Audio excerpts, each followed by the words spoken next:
नमस्ते सबैजनालाई। आज म चाहिँ चिकन ग्रेभी बनाउन जाँदैछु। अनि मसँग यो प्याज, टमाटर, लसुन, अदुवा, खुर्सानीको पेस्ट अनि गरम मसला देख्नु भएको छ। अनि मसँग बेसार अनि मसला, नुन, अनि मैले चाहिँ ग्यास बसालेँ अनि प्यान बसालेँ अनि तेल राखेको छु।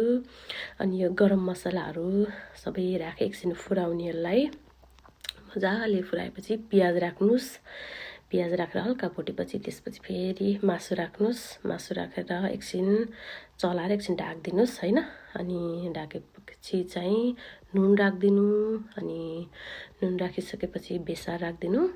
अनि मजाले एकछिन चलाएर हल्का पानी चाहिँ सुकोस्। अनि त्यसपछि चाहिँ छोपिदिनुस् भाँडाले। अनि त्यसपछि चाहिँ अदुवा, लसुन अनि खुर्सानीको पेस्ट मैले यहाँ राखेको छु। अनि यति मिठो हुन्छ साथीहरू, कुरै नगर्नु। अब हजुरहरूसँग अरू अब यसमा चाहिँ हजुरहरूले दही पनि एड गर्न सक्नुहुन्छ है। अनि मसँग दही चाहिँ मैले राखिनँ, मसँग नभएको भएर। अनि त्यसपछि चाहिँ टमाटर राखिदिनुस्। मजाले चलाउनुस्। चलाएपछि अनि हजुरहरूले अब मैले चाहिँ चिकन मसला पनि राखेँ। यो होममेड चिकन मसला हो।